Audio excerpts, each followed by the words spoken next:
Alright, I figured I would try and give you guys a little bit of a real brief update on this, because I've got a couple other new things that I didn't anticipate that I got to show you that are far more exciting than this.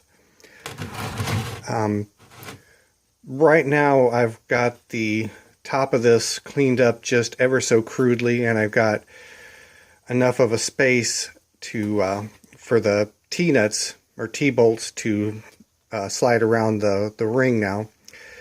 And I think you can kind of see on the camera, I made these, I tried to make these in such a manner that they would get the greatest amount of grip in these in this T-slot that they possibly could.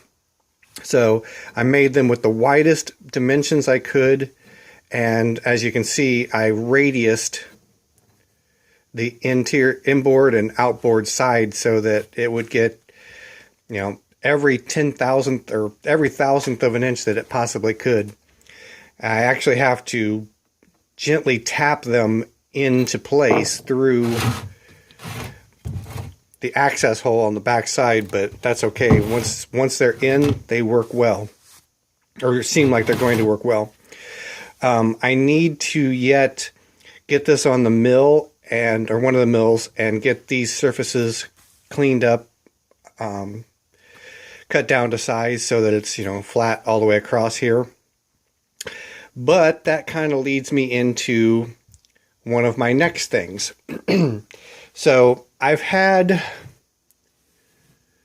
this, ignoring this part, I've had this gadget here hanging around the garage for some time, but I haven't really had a need for it until just today.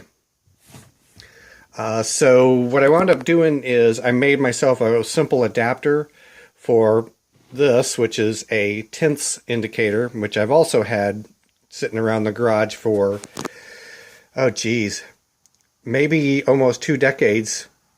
I got this from a friend's grandparents' estate sale many years ago. And I needed to adapt it to fit this. This is almost a 5/16 shaft on here. And this is like, was it 220 thousandths? Anyways, it's something just shy of 1/4 inch. So what I wound up doing was taking some 1-inch material and drilling a hole on this angle to line up with this one, because it's got another tab or another dowel sticking out this end, just exactly like this one here.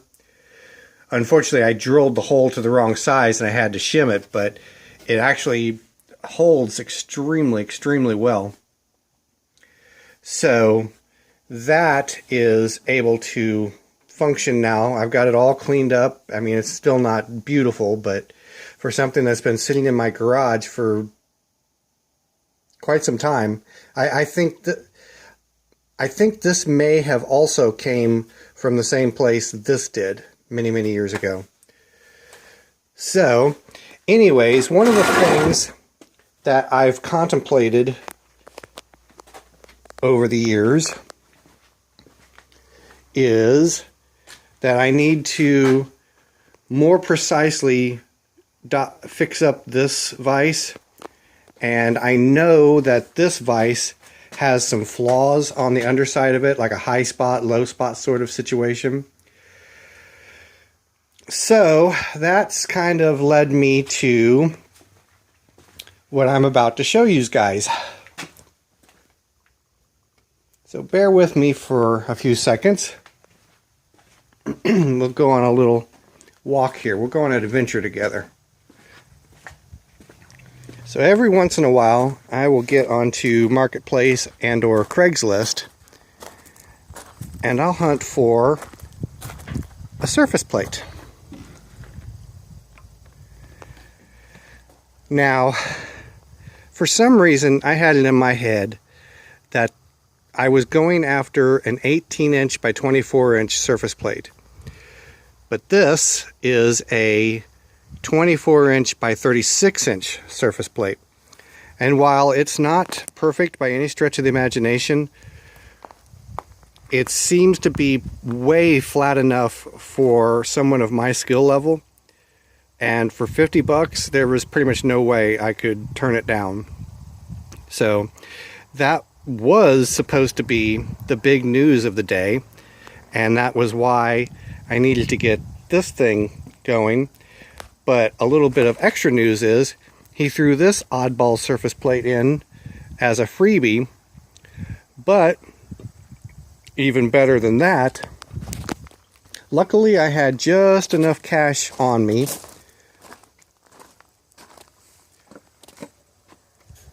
for this. I've been wanting a smaller rotary table for some time, and he had this guy out there. He said for 100 bucks I could have it. 10-inch rotary table. It what brand is it? Yuasa International. And it's, I mean, it doesn't have the hand crank like what I was thinking I was going to wind up with, but I didn't even anticipate getting this. It's just, he sprung this on me at the last minute when I was out there. But here's the thing. This thing indexes every 60 degrees.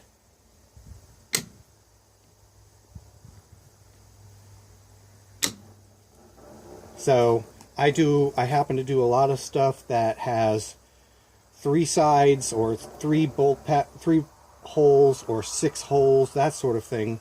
So kind of works out well. I don't necessarily need the crank. It's lighter than my 16-inch rotary table by a fair amount, and it also does horizontal vertical.